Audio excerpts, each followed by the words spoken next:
I think a lot of people look at hospice as a surrender to the outcome, the inevitable outcome. But really what it was recapturing control. It was taking control back in an out of control situation. Welcome to Better Together podcast, produced and directed by Our Hospice of South Central Indiana, a not-for-profit organization dedicated to making every moment count. We share true stories about hospice, palliative, and personal care services that we provide in 22 counties all over South Central Indiana. I'm your host and president, Steph Kane. Well, today in the studio, we have with us Rick Gill. Hey, Rick. Hello, how are you? Good. Thanks for joining us. Rick is president of Lester Sales Company and a Shelbyville area community supporter. And his connection to Our Hospice begins with his mother, who received care and just left a lasting experience with Rick and his wife, Angela. And since then, we're so grateful that Rick really remained connected as a donor and supporter and really advocate for Our Hospice in the community. We're here to chat about your experience, and folks love hearing stories, Rick. So thank you. I got a lot of stories. Awesome. Okay.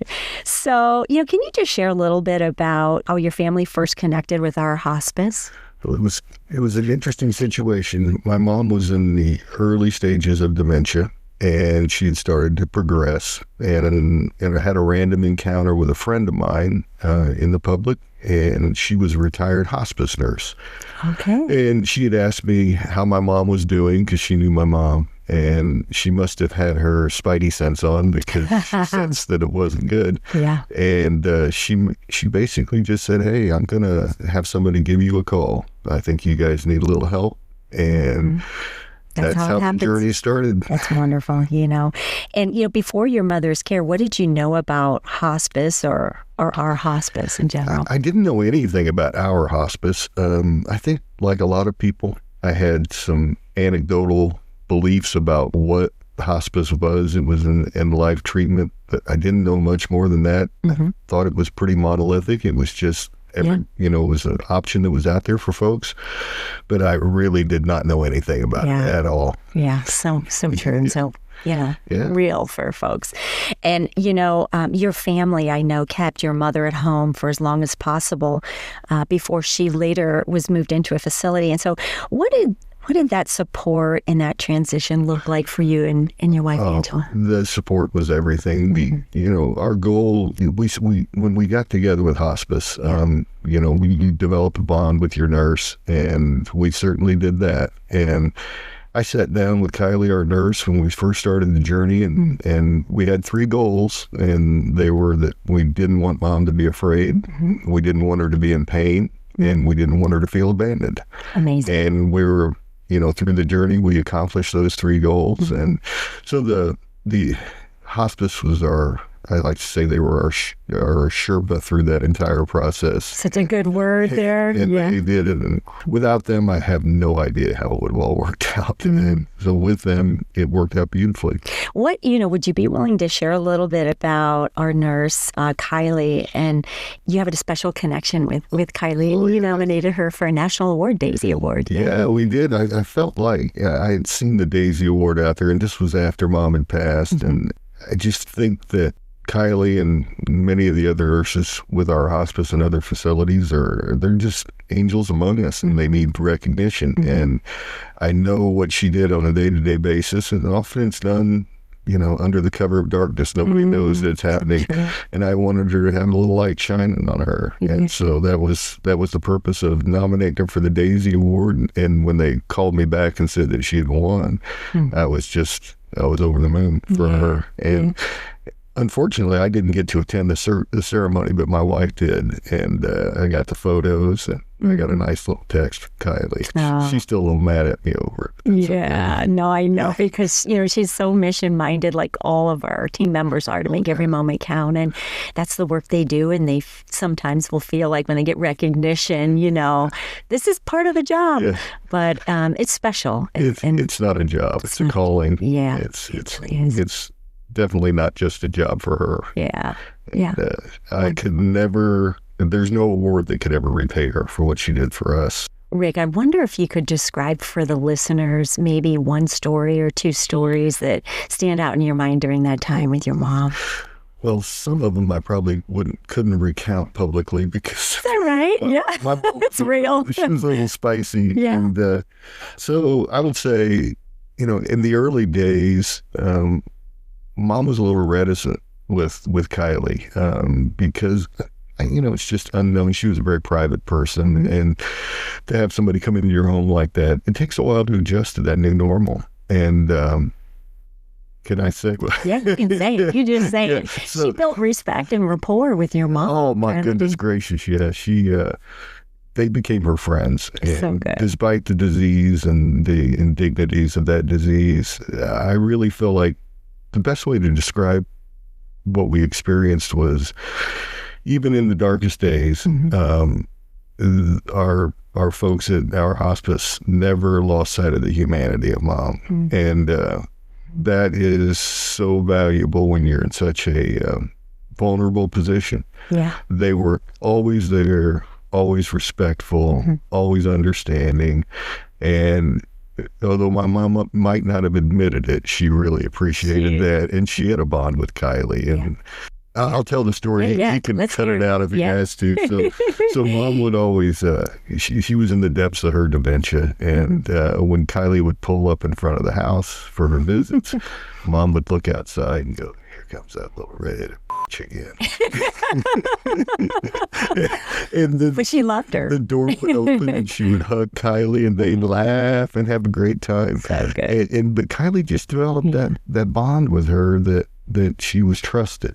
Yes. And so that would be one story. My mom using vulgarities to describe Kylie would be one story. It's real. Real. But it's, it's where Kylie and all the folks at our hospice, they really understand how to meet people where they are.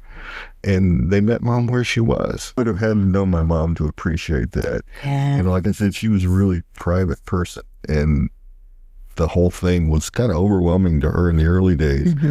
And then as she got to know Kylie, it was just like suddenly there was this bond. And you could see that they were kind of confidants against my dad a lot of times. So funny. Which worked out great. The girls in the room. Yeah. Okay. I didn't mention like Christina though, or I guess Kathleen. Yeah. She was just here. Oh, she was fantastic. Wow. Was she? Oh, goodness. And I mean, she was doing personal care services, right? Yeah. That bathing and there's that whole dignity part of it. That's right. And Mom, like I said, she was a really, really private person. She didn't have very small, circle of friends. For her to allow Christina to do that was a big leap. Yeah. And then it becomes normal, and then she learns what kind of hairstyle Mom likes, and she tunes her up a little bit. Love it. It works out. It works out, and when you talk about that dignity word, it means so much because your family. You don't have to have your son, doing things for you, toileting, bathing, and Christina and our home health aides, they do this all the time, and this is really their deep calling. Well, I think one thing a lot of folks don't understand is how unfortunately, Mom was only in a facility for 4 months.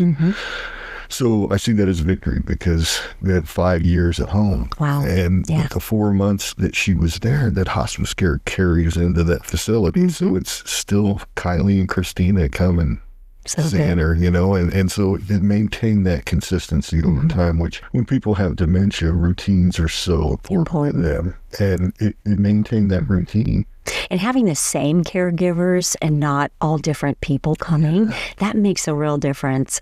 Could you describe for you and your wife, Angela, I mean, you did such a great job caring for Mom at home. And, when Kylie came in to create your goals and your plan, what did that feel like for you? Well, it's funny. I think a lot of people look at hospice as a surrender to the outcome, the inevitable outcome. Or giving up, sometimes we hear. But really what it was recapturing control. It was taking control back in an out of control situation. We recognized the things that we could control, and then we set forth a plan to control those things. And so I think people who look at hospice as surrender are really missing the point. The point is you are recapturing control of an out of control situation. Well said. And it made all the difference in the world for us. Yeah. You know, you've really been a gift to our hospice, especially in your community. We serve 22 counties all over South Central Indiana. I know 40 years ago, more than 40 years ago, we started right here in Columbus.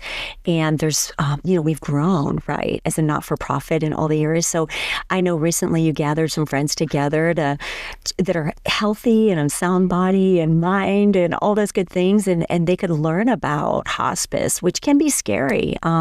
Because death is scary. And so hospice is equated with death, but it's a beautiful gift that you give. And so I love that you gather us together. Could you share a little bit about what inspires you to do that? Oh, I think that we all have an obligation to pay it forward. And we receive such a gift in the services of our hospice. I feel an obligation to offer that gift to others as well.